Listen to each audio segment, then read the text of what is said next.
Blouth. A hallmark of Toastmasters is communication. But how can you better communicate with those in your something you are closest to?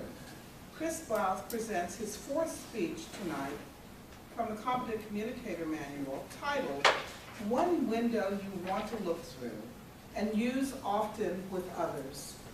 Chris Blouth, one window you want to look through and use often with others. Chris.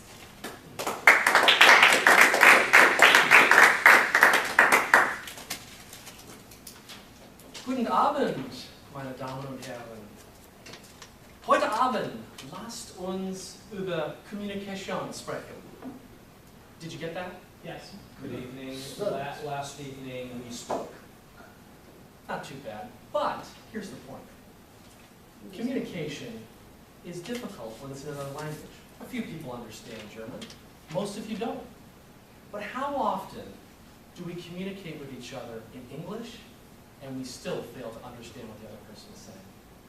Fellow Toastmasters and distinguished guests, tonight I'm going to talk about a tool that you can use to better communicate. Not only that, you'll better understand who you are and how to work well with others. That framework is called the Johari window. Is everyone familiar with or heard about the Johari window? Yeah. Well, tonight you're going to learn about it and how you can use it to be effective in your communication and your interaction with others. Here's what this window looks like. If you think of a 4-box or a window with a vertical and a horizontal plane, you've got 4 quadrants. And on the top, think about yourself and what you know about yourself and what you don't know about yourself. And then across the vertical axis, think about others viewing you, what they know about you, and what they don't know about you. So let me explain further. If we think of what would be your top left quadrant, that would be where you know about yourself, things you know about yourself, and things that others know about you. So for example, if I'm standing up here communicating, you know that I'm wearing maroon type pants, gray shirt, I'm speaking in a certain way, and I know that too. If you think about that from a work setting, it might be things about you're in a meeting or you're interacting with others, and perhaps there's somebody who's domineering in the meeting, and I shut down, and I go silent. I don't participate. And I know that. So you see that, you observe that, and I know that as well, just because I'm aware of that, something I'm conscious of. If we think of the other quadrant, that's where these are things that I don't know about myself, but you know about me.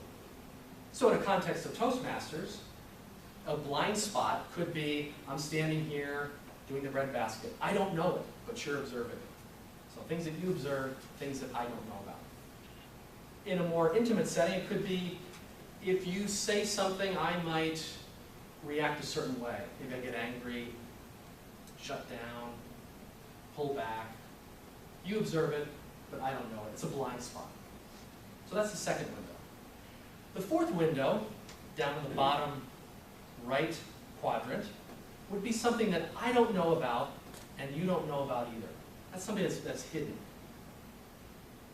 Where I want to explore a little further tonight is this bottom left quadrant, if you look at the Johari window, because that's where it would be something that I as an individual know, but you don't know. And that's the hidden part. That's where I have a persona of who I am to the world, but you don't know about the real me. And I bring that up, and I bring this window up, because oftentimes, in a public setting, admittedly, we don't want to share everything. We don't want to TMI on certain things.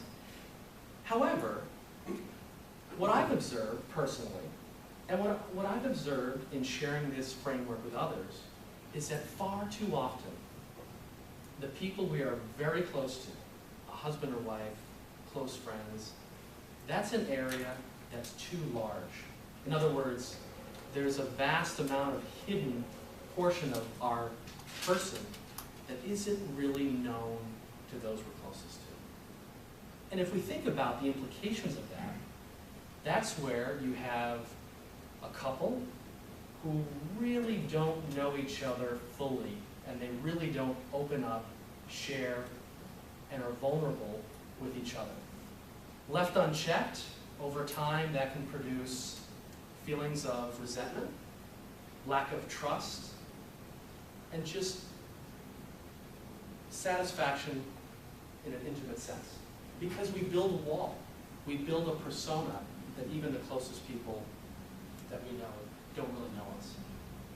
So if we think about this Johari window, and back to my opening of speaking in a German language, obviously there's a communication aspect of our relationships. But this window is more than that.